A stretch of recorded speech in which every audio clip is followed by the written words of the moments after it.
दोस्तों, Geneva Switzerland में दुनिया का सबसे बड़ा particle accelerator large hadron collider मौजूद है, जहां पार्टिकल को लाइट की 99.9% स्पीड से एक्सेलरेट कराया जाता है। इन पार्टिकल्स को तकरीबन 2,90,000 किलोमीटर प्रति सेकंड की रफ्तार से कोलाइड करवाया जाता है, जो आपस में टकराकर नए नए पार्टिकल्स को डिस्कवर करते हैं। लेकिन दोस्तों, क्या होगा अगर लाइट की 99.9% स्पीड से ट्रैवल करते इन पार्टिकल्स के बीच में कोई इंसान आ जाए?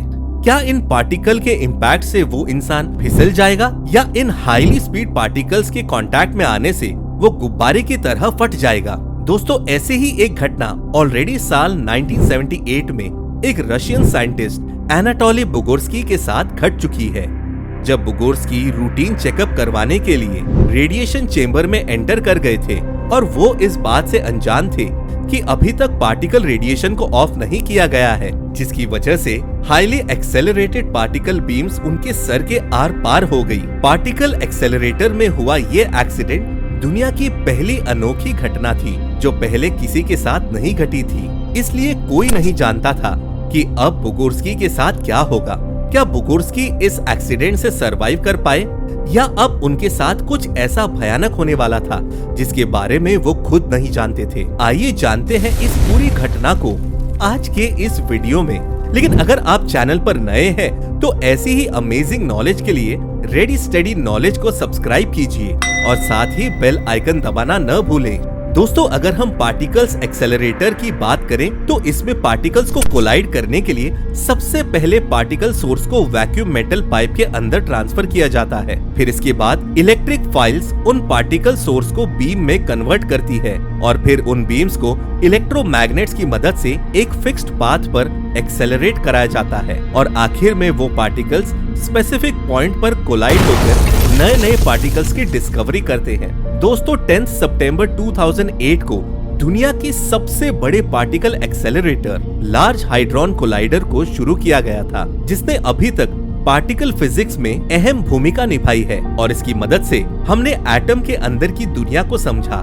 लार्ज हैड्रॉन कोलाइडर की वजह से हाई न्यूट्रॉन और प्रोटॉन्स के अंदर quarks, anti particles, anti matter Higgs boson जैसे गॉड पार्टिकल्स की खोज हो पाई है। लेकिन ये कोई पहला और आखिरी पार्टिकल एक्सेलरेटर नहीं है। इससे पहले सोवियत यूनियन के द्वारा 1960 में U-70 सिंक्रोट्रॉन नाम के पार्टिकल एक्सेलरेटर को पार्टिकल्स की स्टडी के लिए बनाया गया था, जिसकी मेंटेनेंस और रिपेयरिंग का काम रशियन फिजिसिस्ट एनाटोली बुगोर्स्की किया करते थे। 13 जुलाई 1978 को बुगोर्स्की मशीन में हुए एक माल फंक्शन को चेक करने के लिए पार्टिकल एक्सेलरेटर में एंटर कर जाते हैं कि तभी मशीन का सेफ्टी मैकेनिज्म फेल हो जाने की वजह से पार्टिकल बीम सीधा बुगोर्स्की के सर के आर पार हो जाती है। पार्टिकल बीम उनके सर के नीचे की तरफ से गुजरते हुए ब्रेन के टेम्पोरल लोब्स और लेफ्ट मिडिल ईयर से होते हुए सीधा उनके लेफ्ट नोज से बाहर आ जाती है। उस वक्त बुगोर्स्की को ऐसा लगता है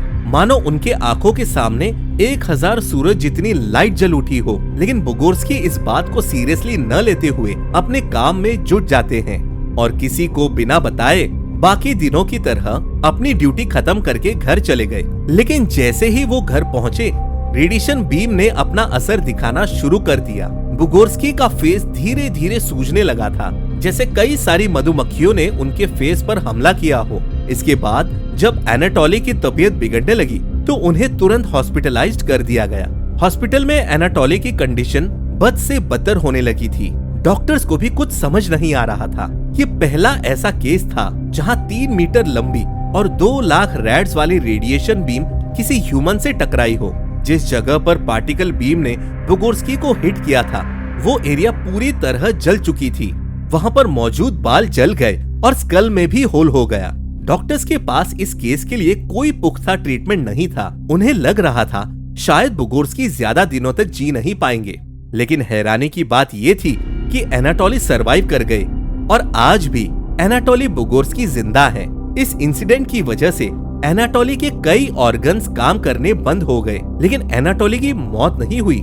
जैसे इस घटना के बाद एनाटोली को सुनाई देना बंद हो गया, उनके ब्रेन ने कुछ वक्त तक रिस्पॉन्ड देना बंद कर दिया था।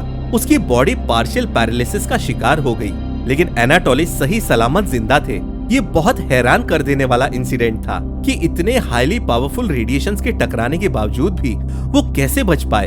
तो दोस्तों, इस मामले में बुगोर्स्की लकी थे क्योंकि पार्टिकल बीम्स उनके सर के किसी भी वाइटल पार्ट को बिना डैमेज किए पास हुई थी, जो उनके ब्रेन के टेम्पोरल लोब्स यानी ब्रेन टिश्यूज को बस छूते हुए मिडिल ईयर और नोज के रास्ते बाहर निकली थी और कुछ ही वक्त में डैमेज टिश्यू फिर से रिपेयर हो गई और ब्रेन ने भी प्रॉपर रिस्पॉन्स देना शुरू कर दिया। एनाटोली एज अ फिजिसिस्ट अपना काम करते रहे और बहुत ही लंबे वक्त तक ये घटना लोगों से छुपी रही क्योंकि उस वक्त सोवियत यूनियन न्यूक्लियर रेडिएशन से रिलेटेड सभी मिशन को दुनिया से छुपाए रखना चाहता था। इसलिए एनाटोली भी किसी को अपने साथ हुई इस घटना के बारे में नहीं बता पाए और इस बात को छुपाने के लिए रशियन गवर्नमेंट का भी एनाटोली के ऊपर भरपूर प्रेशर था। लेकिन इसके बावजूद लगभग 2 दशकों बाद ये घटना सभी के सामने पब्लिक हो ही गई। वैसे आज के वक्त में देखें तो हम इस तरह की रेडिएशन का इस्तेमाल मेडिकल फील्ड में भी करते हैं। आज हम एडवांस टेक्नोलॉजी का इस्तेमाल करके एक कंट्रोल्ड वे में रेडिएशन को ह्यूमन बॉडी में ट्रांसफर करके कैंसर का ट्रीटमेंट करते हैं, जिसे रेडिएशन थेरेपी कहा जाता है। स्टॉपिंग पावर की मदद से रेडिएशन को ट्यूमर पर हिट किया जाता है, जो बॉडी को बिना नुकसान पहुंचाए सिर्फ कैंसर सेल्स को खत्म करते हैं। इसलिए दोस्तों, अगर टेक्नोलॉजी को कंट्रोल्ड वे में यूज किया जाए तो वो ह्यूमन के लिए वरदान साबित होती है। आपकी इस बारे में क्या राय है, हमें कमेंट करके जरूर बताएं। फिलहाल आज के इस वीडियो में बस इतना ही। ऐसे ही नॉलेजेबल वीडियोस देखते रहने के लिए सब्सक्राइब करें हमारे चैनल रेडी स्टडी नॉलेज को और बेल आइकन दबाना न भूलें। मिलते हैं अगले वीडियो में, तब तक के लिए अलविदा, जय हिंद।